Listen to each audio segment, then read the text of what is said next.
Hey guys, this is Caleb with DSLR Video Shooter, and today I want to talk about the Sony A7s III, why I don't think it's out yet, and how I think Sony could soundly defeat all the other camera manufacturers with just a couple features on that new camera.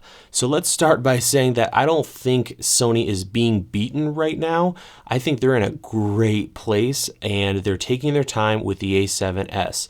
I think that the camera was supposed to come out around Photokina, but with all these camera releases and announcements, Sony has decided to kind of chill out a little bit, take a break, and really carefully think about when is the right time to release the A7s III. Because right now, their A7 III, which is a great camera, is doing a good job for them. So I don't think they need to rush to market and get the A7s III out.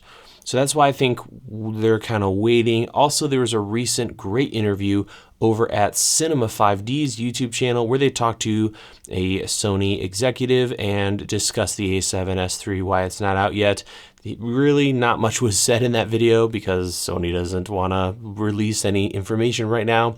But they did say something that was very interesting, and that is they want to exceed customer expectations, which is pretty interesting. Now, before I jump into a couple things I think Sony should really consider putting in that new camera, let's talk about real briefly the competition, what Sony is looking at when it comes to competitors and other cameras that are either released already or coming up here in the near future. So we have the new Canon EOS R. It's pretty safe to say that the Sony A7 III deals with this camera, so this isn't really a contender for them to worry about. We also have the brand new Fuji X-T3, which is a phenomenal camera with some really interesting video specs. By the way, reviews and guides are coming up for all these cameras, so definitely check out the description and make sure you're subscribed if you want to catch all that content upcoming here in the future. So Canon, we might see more releases from them. Fuji, we might see an XH2 or something like that, which would be kind of cool. But we're probably not going to be seeing full frame from them. We did see a medium format camera, which is pretty exciting from Fuji. Moving over to Nikon, we have the Z6 and Z7 that will be releasing or shipping hopefully before too long. And those have some interesting specs. They're full frame. They offer 10-bit out over HDMI.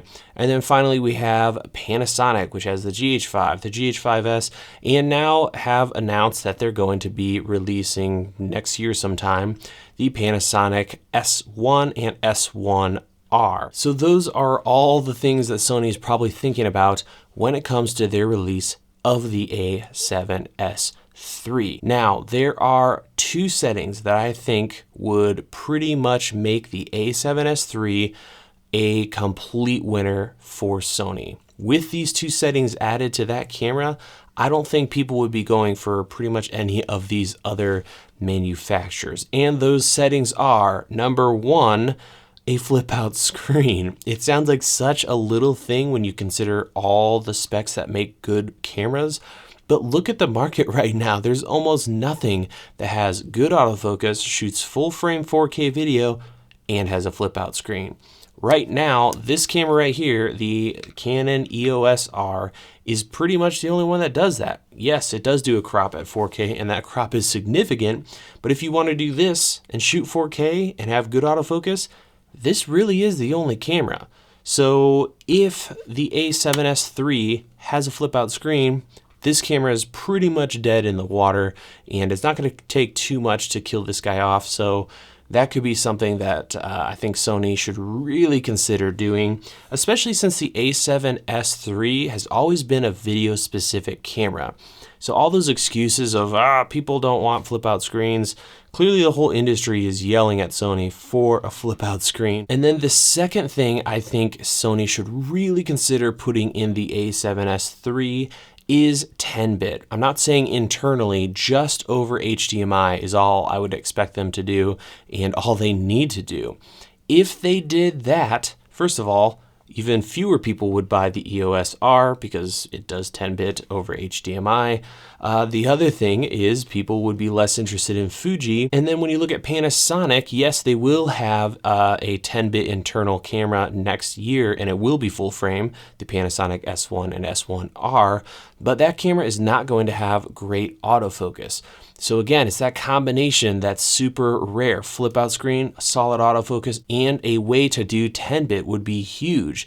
And finally, if Sony had 10-bit over HDMI with the A7s III, that would immediately kill off sales of the Nikon Z6 and Z7. And of course, we're only talking about video specs here. Obviously, people are going to buy all these cameras for photos as well. But if you're just thinking about video or pro video, there would be zero reason to go out and buy a Nikon Z6 or Z7 if the A7s III had 10-bit over HDMI. So those are the two biggest ones, adding a flip out screen and adding 10-bit.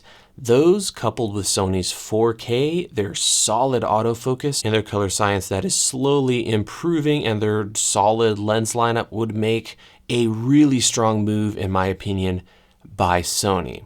Now, there is one other thing I'd love to see, but it's not necessary, in my opinion, for Sony to essentially mop the floor with all these other manufacturers, and that is higher data rates for video.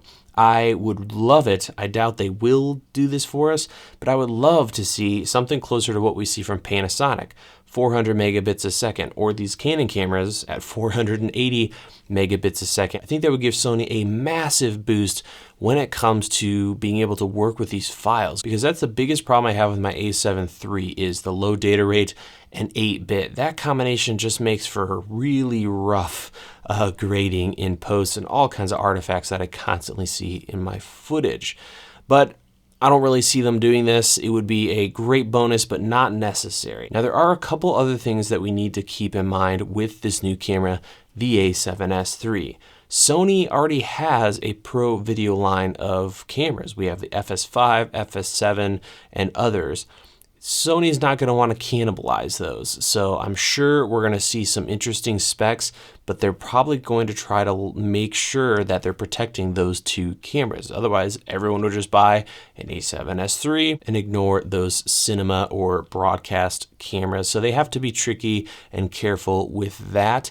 The other thing is that Sony traditionally won't modify camera bodies within a generation. For example, we had the A7, the A7s, and the A7R. And so far, the A7R III and the A7 III share a similar or the same body. So that's where I'm a little worried that we might not get a flip out screen, because traditionally Sony just uses the same body for that generation across their whole line. But it would be incredible if they gave us that flip out screen. That would be such a deadly combination for them.